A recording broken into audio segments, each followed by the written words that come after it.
ಆಸೀನರಾಗಿರುವ ನನ್ನ ಎಲ್ಲ ಗೌರವಾನ್ವಿತ ಶಾಸಕರಿಗೆ, ವೇದಿಕೆ ಮೇಲೆ ಆಸೀನರಾಗಿರುವ ನನ್ನ ಎಲ್ಲ ಶಾಸಕರಿಗೆ ನನ್ನ ಕಡೆಯಿಂದ ಧನ್ಯವಾದಗಳನ್ನು ಕೋರುತ್ತಾ, ಮತ್ತು ಈಗ ನಮಗೆ ಯಕ್ಷಗಾನ ಅಂದರೆ ನನ್ನ ಹೆಸರು ಪವಿತ್ರ ಡಿ. ನಾನು 10ನೇ ತರಗತಿಯಲ್ಲಿ ಓದುತ್ತಿದ್ದೇನೆ. ಮತ್ತು ನಮ್ಮ ಊರು ಹೇಳಬೇಕಂದ್ರೆ ಬೆಳಗಾವಿ ಜಿಲ್ಲೆಯ ರಾಮದುರ್ಗ ತಾಲೂಕಿನ ಕಿತ್ತೂರು. ನಮಗೆ ಯಕ್ಷಗಾನ ಅಂದರೆ ಅಷ್ಟು ಅದರ ಮಹತ್ವವನ್ನು ಅರಿತಿಲ್ಲ.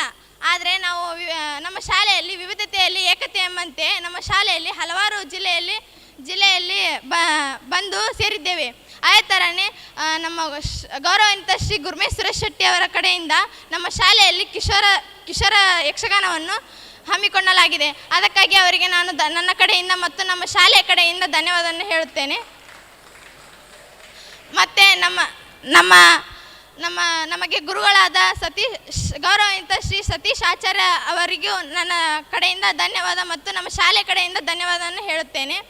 ಮತ್ತು ನಮಗೆ ಯಕ್ಷಗಾನದ ತರಬೇತಿಯನ್ನು ನೀಡಿ ನಮಗೆ ಈ ಉಡುಪಿ ಯಕ್ಷಗಾನದ ಕಲೆಯನ್ನು ನಮಗೆ ನೀಡಿಕೊಟ್ಟಂತಹ ಈ ಎಲ್ಲ ಯಕ್ಷಗಾನ ಟ್ರಸ್ಟ್ ಮತ್ತು ಅವರ ಗುರು ವೃಂದದವರಿಗೆ ನನ್ನ ಕಡೆಯಿಂದ ಮತ್ತು ನಮ್ಮ ಶಾಲೆಯ ಕಡೆಯಿಂದ ಧನ್ಯವಾದವನ್ನು ಹೇಳುತ್ತೇನೆ. ಯಕ್ಷಗಾನದ ಮಹತ್ವ ಹೇಳಬೇಕಂದ್ರೆ ಮಾನಸಿಕವಾಗಿ, ದೈಹಿಕವಾಗಿ ಮತ್ತು ಆತ್ಮವಿಶ್ವಾಸವನ್ನು ಹೆಚ್ಚಿಸುವುದೆಂದರೆ ಯಕ್ಷಗಾನ. ವ್ಯಾಯಾಮ ಮಾತ್ರ ಕಲಿಯೋದು. ಮತ್ತು ಈಗ ಮಾನಸಿಕವಾಗಿ ಅಂದರೆ ಮೆಡಿಟೇಷನ್ ಮಾಡೋದು. ಅದೇ ಥರ ಅಲ್ಲ, ಯಕ್ಷಗಾನ ಅಂದರೆ 2 ಥರ, ಒಂದು ದೈಹಿಕವಾಗಿ, ಒಂದು ಮಾನಸಿಕವಾಗಿ. ಈ ಎರಡೂ ರೀತಿಯ ಒಂದು ಕಾರ್ಯಕ್ರಮ ಅಂದರೆ ಅದೇ ನಮ್ಮ ಯಕ್ಷಗಾನವನ್ನು ನಾವು ಹೆಚ್ಚಿಸಬೇಕಂತಂದು ನಮ್ಮ ಗುರ್ಮೇಶ್ ಸುರೇಶ್ ಶೆಟ್ಟಿ ಅವರು ನಮಗೆ ಹಮ್ಮಿಕೊಂಡಿದ್ದಾರೆ.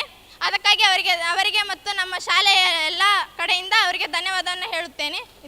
ಇಷ್ಟು ಹೇಳಿ ನನ್ನ ಅನಿಸಿಕೆಯನ್ನು ಮುಗಿಸುತ್ತೇನೆ. ಉಡುಪಿಯಿಂದ ಯಕ್ಷಗಾನವನ್ನು